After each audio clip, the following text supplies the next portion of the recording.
kayo. Mula sa taas po, mula sa taas po. So, kasi dari may ginawa. Kani, putsa. Usa ka pari ang nanginahanglan sa atong serbisyo. Ug ang plano kani.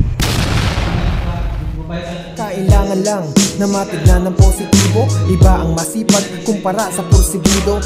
Usa sa suki na akong pari ang nanawag sa kuha. Gikinahanglan daw niya akong serbisyo para sa iyang kapilya. Ang sistema, usa ka maanindot og simpleng altar ang itukod diring dapita.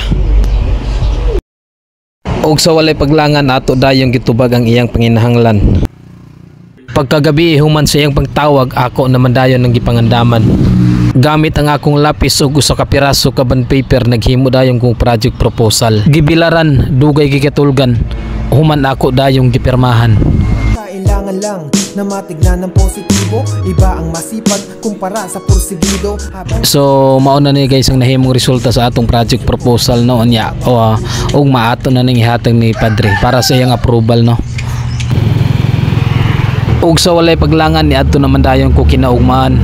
Bit-bit ang paglaom nga unta ang akong gihimong proposal kang Padre maaproban. Naabot ra gyud ta guys.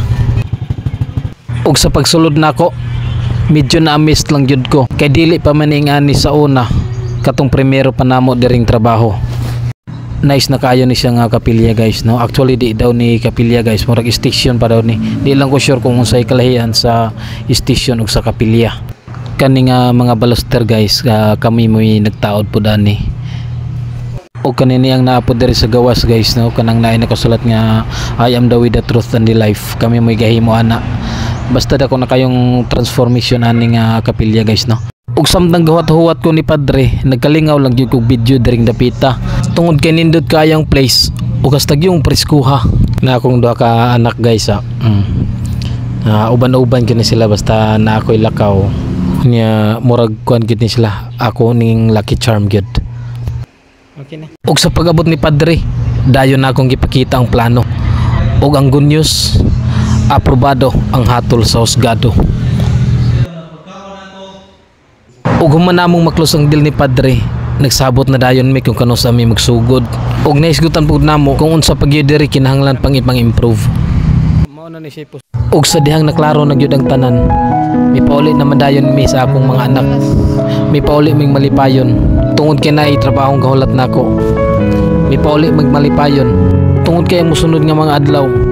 Ug kung mga mosunod nga semana sa pagkakaron, di pa nako angay kabalakon. Tungod kay na may grasyang gihatag nako. Ug tungod ana, dapat gyud ko nga magpasalamaton.